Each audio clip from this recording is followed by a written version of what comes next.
Hi everyone, so this is the weekly astrology for the week of May 17th. And so we're just going to dive right on in. Last week was a little bit more intense. Like the energy, you're probably still feeling it build. You're still feeling, to me, it's almost like, a pot of water you've put on the stove and you're bringing it to a boil and it's not boiling yet, but it's like it's simmering and like working up to the boil. It's kind of the energy as I kind of interpret it right now.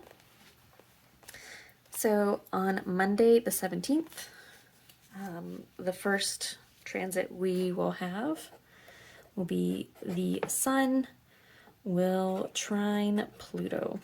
And so Sun trine Pluto, it can be intense. We can find ourselves kind of wanting to go down the rabbit hole in terms of research or figuring something out, kind of doing some kind of investigative work. Sun trine Pluto can also really lend itself to any kind of transformation or transformational work. But the other aspect of Sun trine Pluto is that it can be really helpful if you need kind of motivation to really focus in, to hone in, to really hunker down and get something done. Sun trine Pluto can be very helpful for that. We also will have a void moon as the moon changes sign and moves from Cancer to Leo.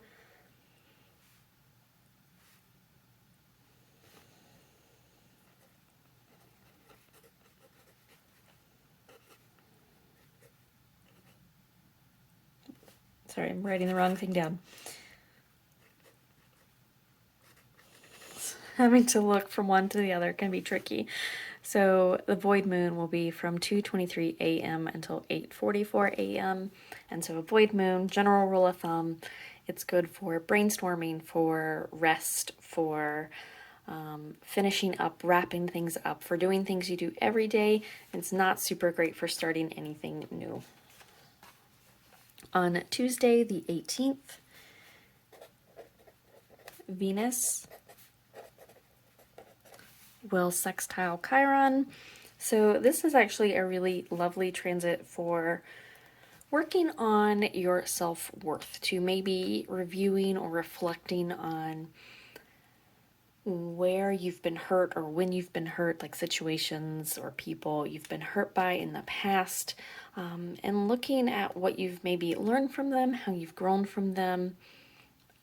Because sometimes until we kind of pause and take a moment to look back and reflect, we don't actually see how far we've grown and how far we've come and all the changes we have made. And so that actually can be really lovely if you're just kind of willing to take the time to pause and look and reflect.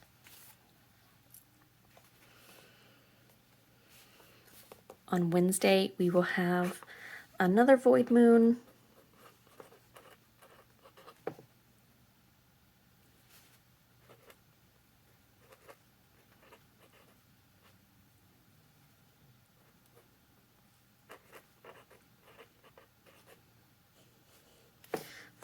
Sorry, y'all. My handwriting is all over the place today. From 3:13 p.m. to 4:59 p.m. while the moon is transitioning between Leo into Virgo. This is also the day of our first quarter moon, and so first quarter moon is when you are taking action towards the intention you set at the new moon a week ago. So look back at the intention you set, maybe even in your soul care planner last week, and review where you might start taking action steps towards that intention this week.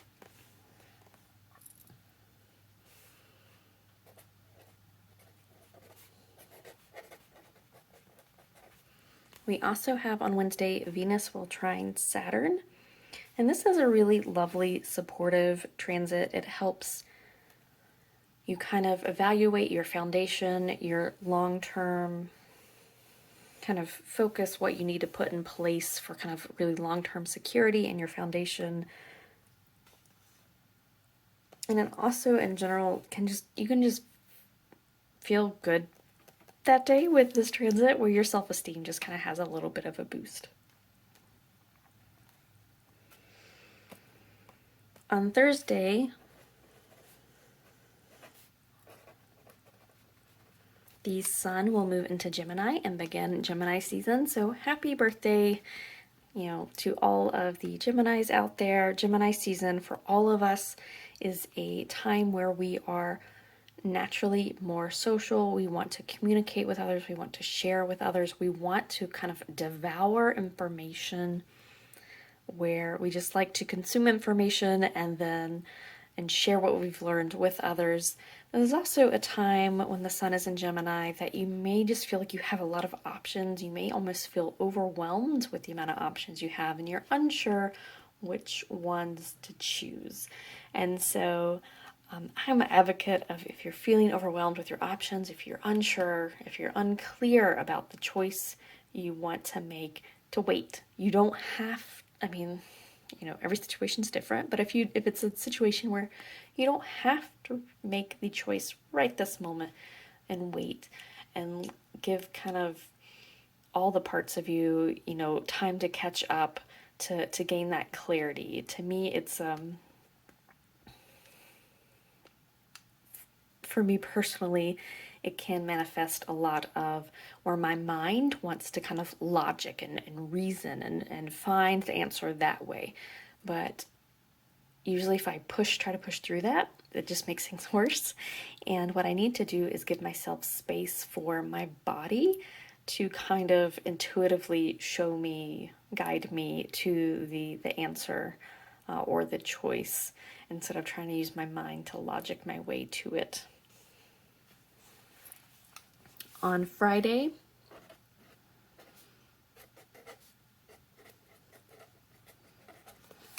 the sun will square Jupiter, and so this is a transit that is actually really lovely for kind of daydreaming.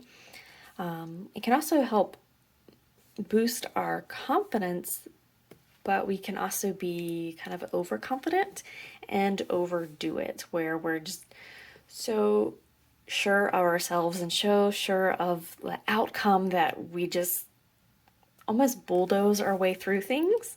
And so that's just something to be mindful of. There is also a void moon.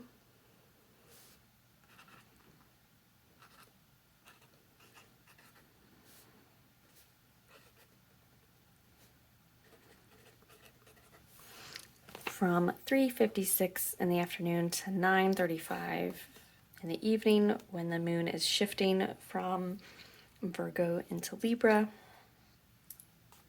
And then on Saturday,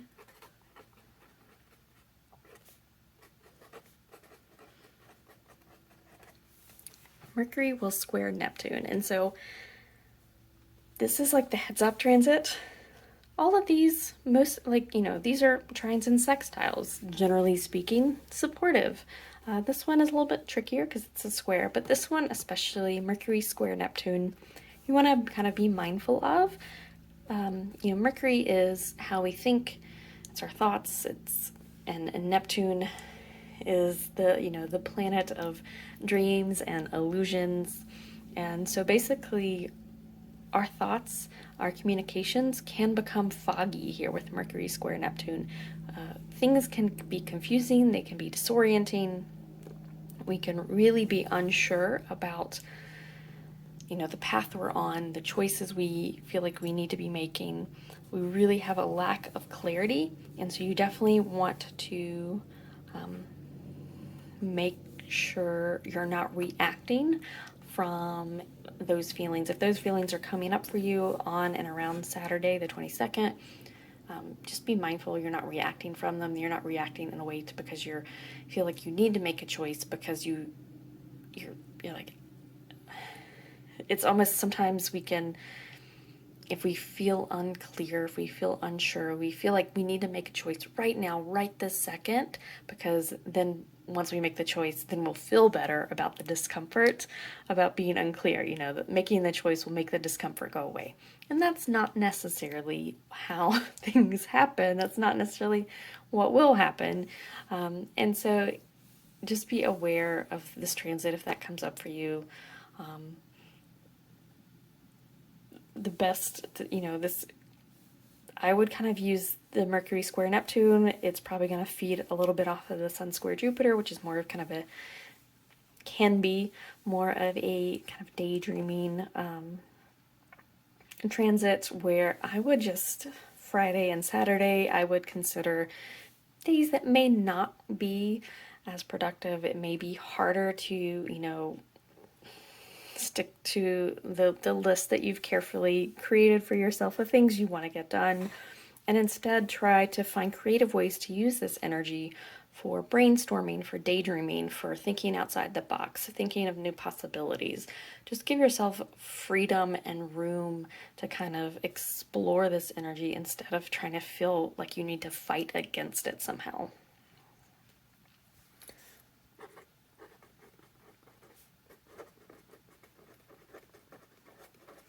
And then on Sunday, Saturn will go retrograde. It'll be retrograde for the next few months.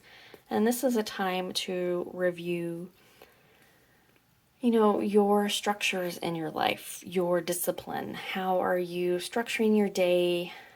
How are you orienting your day to kind of help you show up and do the work so you can live the life you want? How are you working with themes around patience and boundaries and restriction, and all of the Saturn themes? How are those showing up for you? How are you responding to those? How do you react to those? Those are the things you want to be thinking about and noticing while Saturn is retrograde. And so that is the week ahead. It's nothing too turbulent. It's, a lot of just shifts in energy as we gear up towards the full moon eclipse that will occur next week. So I hope this was a helpful overview, and I will see you next week.